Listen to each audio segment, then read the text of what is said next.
ఎముకల బలానికి, వెయిట్ లాస్‌కి, పీరియడ్స్ కరెక్ట్‌గా రావడంతో పాటుగా మరెన్నో ఆరోగ్య ప్రయోజనాలున్న ఉలవలతో ఇలా సింపుల్‌గా రసం చేసి పెట్టండి. రైస్ మొత్తం రసంతోనే తినేస్తారు. దీనికోసం రాత్రంతా నానబెట్టిన ఉలవల్లోని నీళ్ళన్నీ వంపేసి కుక్కర్‌లో వేసుకొని 5 గ్లాసుల నీళ్లు, కట్ చేసుకున్న మీడియం సైజ్ టమాటా, కొద్దిగా ఆయిల్ వేసి మూత పెట్టి ఒక 3 విజిల్స్ రానివ్వాలి.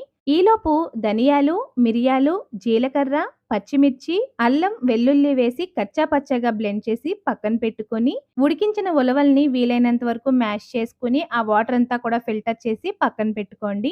ఇప్పుడు స్టవ్ మీద గిన్నెలో ఆయిల్ వేసి కాగాక మెంతులు, జీలకర్ర, ఆవాలు, ఎండుమిర్చి, కరివేపాకు వేసి తాలింపు వేగాక ప్రిపేర్ చేసుకున్న మసాలా కూడా వేసుకుని 5 నిమిషాల పాటు పచ్చివాసన పోయేదాకా వేగనిచ్చి, ఆ తర్వాత ఈ ఉలవలు ఉడికించిన వాటర్, మీరు తినే పులుపుని బట్టి చింతపండు, కొద్దిగా నీళ్లు, ఉప్పు, పసుపు వేసుకొని రసంని మీడియం ఫ్లేమ్‌లో పెట్టి 2, 3 పొంగులు రానిచ్చి ఫైనల్‌గా కొత్తిమీర, పావు టీ స్పూన్ ఇంగువ వేసి మరొక నిమిషం పాటు మరిగించి దించుకుంటే healthy and tasty ulavacharu ready.